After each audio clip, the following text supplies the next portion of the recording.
What is up, you guys? My name is Dylan and welcome to Strange Garage, where today I'm explaining how I got a Tesla Model 3 Performance completely for free. Now what I could do, like every other YouTuber on the planet, is I could wait for the 10-minute mark to hit my syndication for monetization. I can tell you about the 9-minute and 50-second mark, but I'm not gonna do that. Although it will be really ironic when this video is in fact 10 minutes, so I hope that doesn't happen. But it's simple, look at the car. It's marketing, it's branding, it's advertising.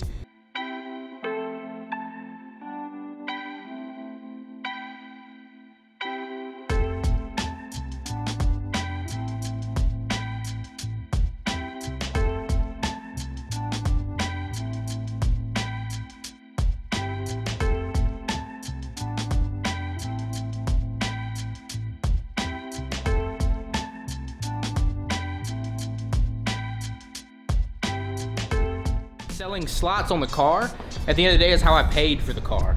So basically I had advertisers or companies that wanted to do advertising pay for my spots on my car so that they would get publicity, so they would get views, so that they would get impressions from this video and tons of other videos, right? So it's, you know, it wasn't that hard for me because I didn't pay for it, right? But I had to convince them how the value equated and how it was worth it for them. So in this video, I'm going to explain at a very high level how I did that. Get it?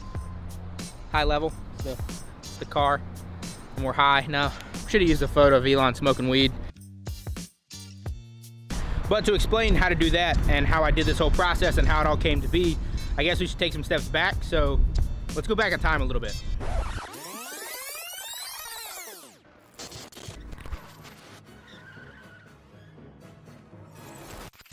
So in the beginning, the biggest issue I had was the fact that I didn't want to be driving a not fun car. I'd had a lot of fun cars in the past, and going from manual transmission, exciting, cool, fast muscle cars to a normal car which wasn't fun to drive anymore. So therefore, I was trying to figure out what kind of new car am I going to get.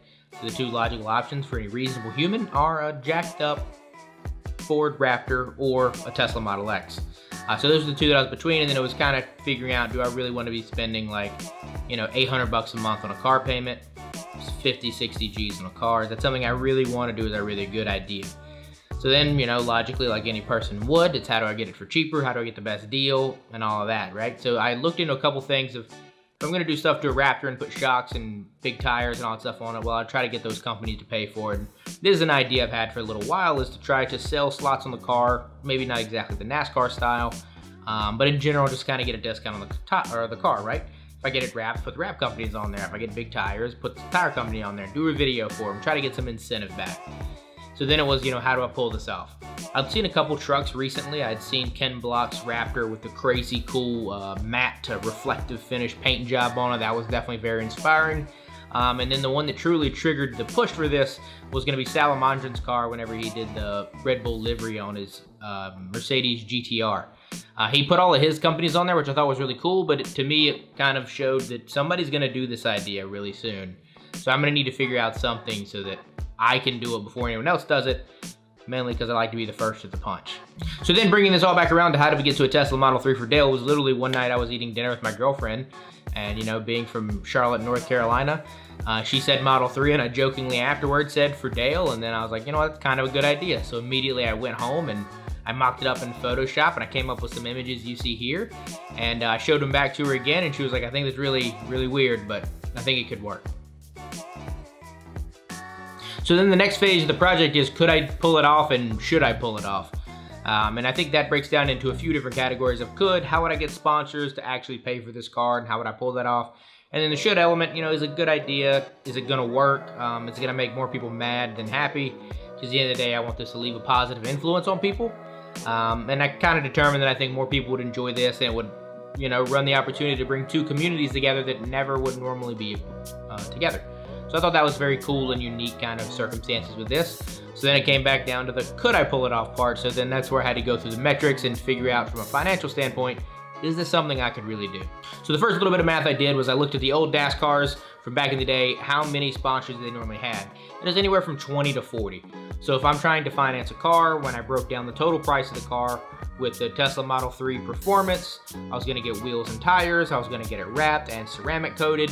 That total price came up to around $75,000, right? I'm gonna have all those specific numbers up here real quick. So that's exactly what that came out to, right? From there was, how do I get that paid for? If I can get 20 to 40 sponsors, what is gonna be the average rate of the sponsorship? Once again, just simple math, right? So then it's realistically, is that a good value? Am I gonna pitch something to these companies where they're overpaying for marketing, or are they underpaying for marketing? So I went through one of my friends who works at a very large statistical analysis company, and I had him kind of run some numbers on what he thought from an impression standpoint this was gonna do, from YouTube to paper to news articles to the physical car shows that I go to, because I go to 2 or 3 a month, and 12 months in a year, so that's up to 36 car shows, and plus other big events that I would be going to. Realistically, did the viewership make sense? So we ended up landing on a number that was about 10 million impressions. So in 1 year, I'm gonna get around 10 million impressions on the car. So then how much is that worth, right? So there's all kinds of different mediums. There's digital mediums, which are like YouTube ads and other stuff like that. There's billboards, there's newspapers, there's all these other different metrics, and they have CPMs associated with them, which is cost per milli, cost per 1,000 impressions. So then realistically, is this a good value? A safe average to use for CPM is about $2. So $2 per 1,000 impressions. So 10 million impressions for a year, you're getting 20,000 worth of advertising value, right? So it seems like an awesome deal. It seems like something I could totally pitch to a company. On top of that, something we wanted to do on our own behalf is we wanted to be able to shoot ads for these companies. I thought it'd be very cool for this channel. I thought it'd be very cool for everyone involved with this channel, because it's something where we could work with really big name companies, shoot a commercial or an advertisement or for a promotional bit for these guys, work with them, do something for them, and if they want to use it, they can use it. If not, we could just have a really cool experience from it, right? So that's another bit of value that we pitched as well. So then to test the waters, I decided to reach out to 5 companies and see if those companies thought this was the dumbest idea they've ever heard of or the most awesome idea they've ever heard of. And fortunately for us, all 5 resoundingly were like, this is the coolest thing I've ever heard of. We totally want to be a part of this. Let's make it happen. So I knew I was gonna have to run with it. Maybe I'm wrong on this one, but for me, the beast doesn't include selling out. Garth, you know what I'm talking about, right? It's like people only do things because they get paid. And that's just really sad. So then from there, it was a matter of choosing which companies I wanted to work with. And that's why most of the stuff on the car is products that I use or really enjoy or are local. Because at the end of the day, that's what I wanted to do. I wanted to work with companies that I wanted to work with. I want to work with companies that it was easy for me to represent because I enjoy their products, and it would be easy for me to make advertisements and promote these companies because I enjoy their products, I enjoy their services, I enjoy everything about those companies. So that's how this list manifested. And overall, we only had a few people even turn us down, which is really, really awesome. It was overwhelmingly, we got yeses, which is super cool. And we actually had a few people end up overpaying, which is why some of the people on the car are actually free that we just got sign off on. So we got their approval to use the logos and everything, but they didn't end up paying because, we had extra money. So we actually crushed the funding budget. So the next big element was pulling the trigger and making this all happen. So we came up with this idea around the end of September, early October. So by the time I had already sketched it up, mocked it up, sent it out to a few companies, we were already looking at the early parts of November. So then it was a matter of, can I get all of the companies to sign off? At the time, I wanted around 30. 25 to 30 was the target because we were going to be selling the slots from anywhere from $2,000 to $8,000, depending on the location of the car. So then it was, how quickly can we get that done? And I was watching the Tesla website of how long it would take to order a Tesla Model 3 Performance, because I wanted these contracts to go from January 1st, 2020 to December 31st, 2020 for 1 whole year. So from there was, can I order the car in time? And it was looking like, cool, the car was gonna take 4 to 6 weeks to arrive. And then in the span of a couple days in the middle of November, it went from 4 to 6 weeks to arrive to 6 to 8, 8 to 10, 10 to 12. And that was one of those things, if I have no idea if I can actually get this by the end of the year. So I called Tesla and I was like, cool, I've got to pull the trigger because I don't have funding yet. I know some of the articles said that I paid for it in cash, which is not at all what I said. I actually wasn't able to fully fund the car before ordering it. So I reached out to Tesla and I was like, hey, look, I need this by the end of the year. Is it possible? He's like, yeah, we really don't know if we can get the performance spec by the end of the year. They'll call me back. So then when they call me back, they tell me about this Stealth Edition, which I actually previously never heard of. Upon looking into it later, it seemingly is a decently common thing. I don't know if they just put these on lots or how you normally go about finding these, but essentially it's the full performance spec, but instead of having the performance wheels and tires, which are low profile, it has the regular wheels and tires, and it doesn't have chrome pedals, and I think those are the only differences. But that's what I wanted. I didn't want the performance wheels because those were low profile, and that doesn't look like a race car at all. And then also, I have a little bit of concerns with potholes and damaging because North Carolina roads are absolutely awful. But either way, they were able to set that up, and I was actually able to take delivery in about a week and a half, which was really awesome. They transferred the car over, and like I said, some of the articles have kind of quoted this a little differently. I don't know if Tesla illicitly gave me a discount, but it wound up costing about $10,000 to $15,000 less than we'd initially quoted on a Tesla Model 3 Performance Max spec. So maybe that is the normal price. Maybe they hooked me up. I really have no idea. They didn't say either way, and you know, at the end of the day, why would I say no to a big discount, right? Right, so you want to save that. Yeah. So now that I had the car ordered and a delivery date, I had to set up the wrap. I had to finish the car slot allocation, right? So there was a lot of scrambling and a lot of nervousness for those 2 weeks, and before when I placed the order to when I turned the car in to get the car wrapped, because I need to have everything finalized by then. And it actually wound up going past that. By the time I turned the car in to actually do the wrapping piece, so they wound up getting delayed about a weekish from what we had initially kind of targeted. But in that span, it allowed me to fully finish getting all of the funding and everyone to sign off and approve and all of that good stuff. So we were able to lock that in. So then the next piece was, how do I plan the content? How do I plan the reveals? How do I plan when I'm gonna do this? Initially, we were gonna reveal the car at our quarterly gathering for Strange Gaming. We were gonna have everyone inside the garage, open up the garage doors, awesome car. It's gonna take everybody on rides, it's gonna be cool. But when it got delayed a week, we had already had the quarterly meeting, so then it was, you know, what do we do now and how do we do it? So we had to plan all that stuff. We had to move around a couple photo shoots and a couple other things, but in the end, it worked out. We took delivery of the car. The wrap came out awesome. The wrap company ended up being really awesome and working with us and helping us out a lot. Shout out to those guys at Sensational Tints and Wraps. Lewis is the guy who heads that up. Their Instagram and everything on YouTube will be listed down below. Awesome dudes. So once we got everything from them, I then started the reveal parade, which was, you know, a great time. So the last phase of the project was delivering, and that was getting the car, actually receiving the car. Figuring out what to do with it, because I'd frankly been telling my roommates that my car was in the shop, even though it had been sold weeks ago. My roommates had literally no idea. I actually had to park the car briefly at the house because initially I was leaving it at one of my girlfriend's friend's place, but I didn't feel comfortable not having security cameras watching the car because I'm a very paranoid human. So instead, I just came up with a story about how this was my buddy's Tesla, and I was watching it for a couple days until he could deliver it to his family member for a Christmas present. And they totally bought it, which is wild. I don't know why they trust me, it's crazy.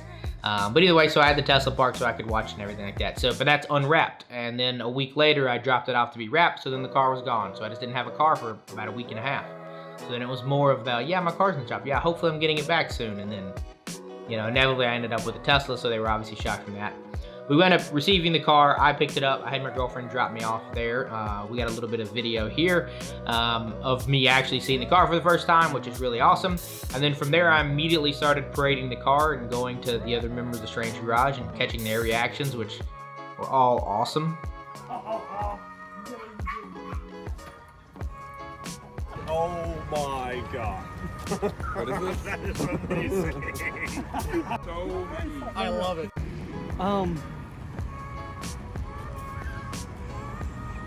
Don't do it. No, it's not. And then the next bit was hiding it from the public, because inevitably we were going to drop this all on January 1st, and on Reddit somebody actually saw a picture and it was the #1 thing on r/NASCAR, and a matter of not being able to say that because it was a couple days early. So shout out to the guy who sniped that photo. That's really awesome. But then as soon as the car reveal happened on January 1st, we started getting a little bit of publicity around it. I did an interview, and then from there, a lot of other interviews have spread. So there's tons of news articles, there's tons of stuff around the car, which is awesome. And I honestly didn't anticipate that would happen. You know, in those viewership allocations and stuff that we kind of had projected, we only really projected that first video to get between 200 and 1,000 views. And as of recording this, it's over 25,000 views, which is pretty crazy. We anticipated this video of how to get a free Tesla to be the clickbaity, you know, really popular video, and hopefully it is. But so that's just furthering our point of getting closer to what we can showcase to the sponsors, that, hey, you're getting a ton of value for this, you're getting a ton of marketing for this, and you're getting your worth, right? So that's definitely something that we're really proud to do. Through the news articles, the ones that have viewership indicators on there and how many times the article's been read or viewed, by our projections right now, we're somewhere between 800,000 and 1 million impressions, and the car's not even been out for a week, which is crazy. We projected 10 million projections for the year. Like I said, it's already crushing the goal, so I think for this year, we're gonna do really, really well in the end. So what's next? We're gonna be doing a lot more content around the car, obviously, because, you know, it's crazy, it's wild. We're gonna be trying to go to the Daytona 500, which should be super cool. We got a lot of other events and shows and stuff. We're gonna be doing commercials for all the sponsors, which should be really cool and different. Not necessarily all of those are gonna reside on this channel though. We'll direct those accordingly, so just follow us on socials, you'll see them around. The first few should be on this channel. I'm also gonna do a low-level, very in-depth financial kind of review of this, the project in itself and how I was able to pull it off. Like kind of how I communicated with some of the business partners, how I reached out to them, you know, the financial end, a little bit more of the analytical stuff. So at a very low level, whereas this just kind of skimmed the top at a high level, went over some big numbers. So if you want to check that out, be sure to like, comment, subscribe. If you have any questions about the car or anything you want to know, let us know down in the comment section. That'd be awesome. Either way, there's going to be a ton more content. Links, as always, in the description. Thank you guys for watching. See you in the next one. Peace out.